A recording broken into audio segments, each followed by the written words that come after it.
Chers sujets du Royaume de France, bonjour à vous, chers amis, chers abonnés. Alors oui, avant toute chose, je vous le dis maintenant, abonnez-vous, faites connaître la chaîne du Capitaine Auvergne, qu'on vienne discuter ensemble de sujets antimondialistes, de sujets importants.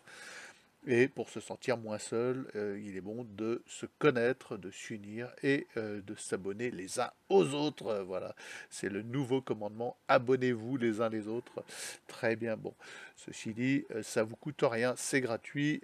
Cliquez sur abonner, sur j'aime, sur ce que vous voulez. D'ailleurs, si vous aimez pas, vous êtes libre.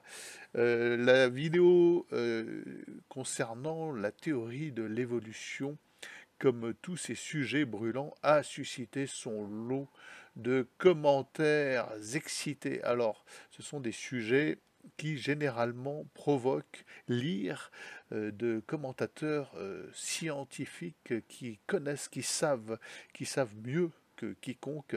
Voilà, ce sont souvent des commentaires agressifs sans aucune argumentation ou une argumentation très faible et sans rapport avec la vidéo.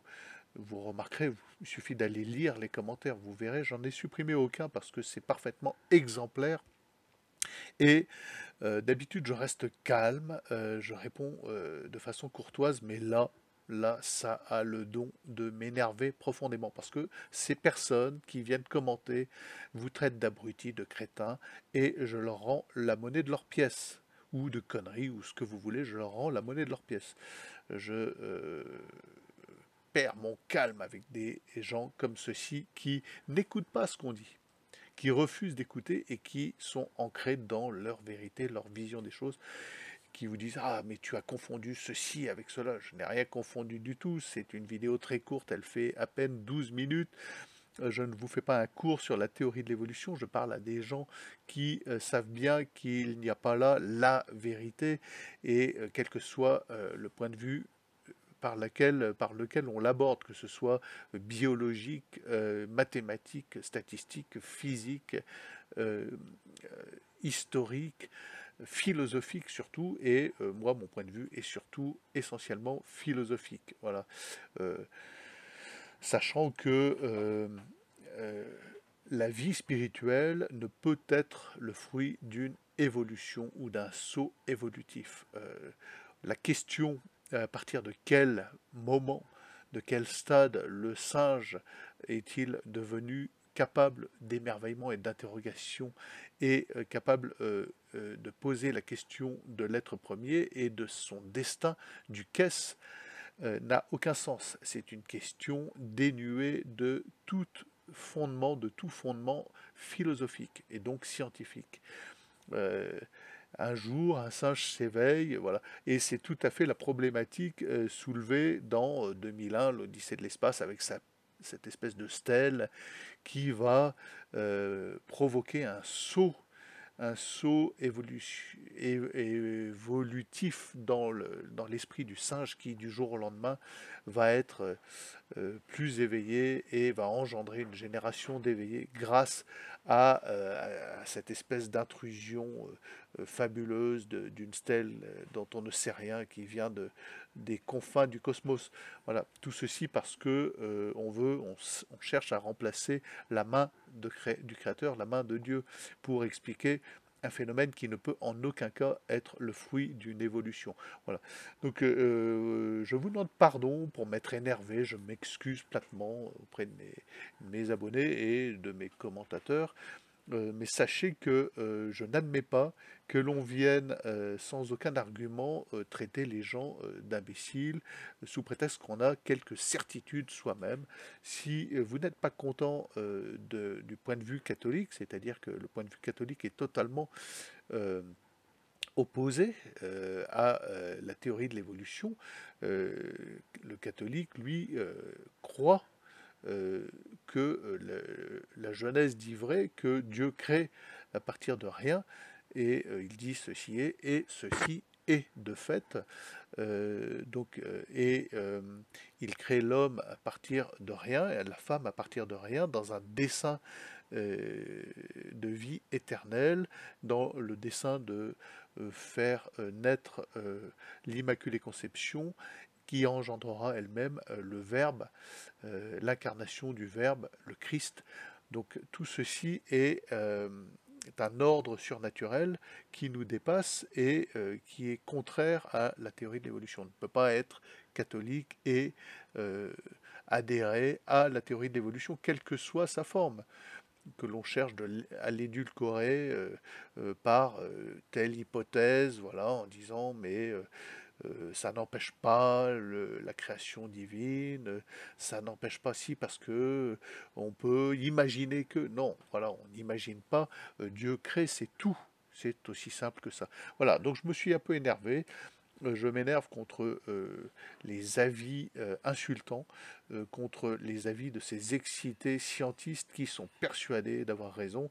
Voilà, je dis à l'un d'entre eux, je ne confonds rien du tout, qu'il apprenne l'orthographe d'ailleurs dans ses commentaires, les accents, la Genèse, ça prend un accent, etc. Et c'est pas français. Donc venez discuter de manière courtoise. Si vous n'êtes pas d'accord avec le point de vue catholique, un est venu agresser une de mes abonnées en lui disant que Dieu n'existe pas. Voilà, bon, c'est son opinion, mais en quoi ça l'autorise à devenir agressif et à insulter les gens? Si tu crois que ta vie sans Dieu est mieux, grand bien te fasse. Mais dans ce cas, ne regarde pas mes vidéos, ne t'abonne pas, ne viens pas insulter mes abonnés. Donc cette question, bah, je pense que j'en reparlerai, la question de l'évolution, car elle est fondamentale. Elle a des implications en politique, elle a des implications profondes dans ce que nous vivons aujourd'hui, dans le monde tel qu'il est. Voilà. Donc je vais revenir sur le bateau demain, je pense, ou après-demain, on verra. Je prépare le bateau à la sortie du bassin d'Arcachon. Il faut que je change l'hélice. Alors, la nouvelle hélice est en chemin. Tout ceci prend encore du temps. Voilà, parce que l'ancienne hélice n'était pas adaptée. Le bateau, quand on met le moteur dans les tours, n'avançait pas à plus de 3 nœuds 5, ce qui est minable.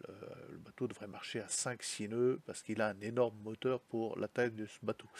Donc, je change l'hélice, elle est en route en espérant que la nouvelle hélice, qui est une hélice d'occasion évidemment du Bon Coin, aille. Le programme commence à se dessiner. Je pense éventuellement partir incessamment aux Canaries. Je dois récupérer du matériel à droite à gauche en France. J'en ai semé un petit peu partout. Voilà. Et donc j'ai pas mal d'allers-retours. Sortir du bassin d'Arcachon n'est pas une chose facile. Voilà, il faut cumuler de bons facteurs. C'est une passe dans lequel on ne se risque pas la fleur au fusil, il faut la marée haute, il faut un vent favorable, il faut un coefficient de marée favorable, il faut évidemment que ce ne soit pas une tempête, bon, parce qu'autrement on se prend des murs de mer dans la figure, et une fois qu'on est engagé, on ne peut pas faire demi-tour, surtout avec un petit voilier. Donc tout ceci se prépare, surtout avec un voilier qui sort de chantier. Donc voilà, je commence à préparer le bateau à sa sortie du bassin. Voilà, en tant que marin avec de l'expérience, je ne fais pas ça évidemment la fleur au fusil. J'ai une certaine appréhension, une appréhension raisonnable évidemment pour ce genre de manipulation, ce genre de convoyage, sortir du bassin. Bah, écoutez, je le ferai dans les meilleures conditions possibles. C'est incessant, incessamment, ça sera la semaine prochaine, je pense, à condition que toutes les conditions soient réunies, vent, marée et puis la bonne hélice surtout pour propulser le bateau dans la passe le plus rapidement possible. Donc ça c'est des détails de marin, il y en a qui n'aiment pas que je donne des détails techniques sur l'aventure sur ma chaîne. Dans ce cas, bah, je suis désolé, vous n'êtes peut-être pas sur la bonne chaîne non plus. Sur ce, je vous dis bonne journée, venez en commentaire, N'hésitez pas, abonnez-vous, cliquez sur les trucs en bas, là, les j'aime et compagnie, et n'oubliez pas deux choses, de vous abonner aussi sur Odyssée parce que on nous annonce une grosse censure de l'internet sous peu, d'ici le 25 août. Et la deuxième chose, je suis écrivain, donc j'ai un blog littéraire, j'écris des livres.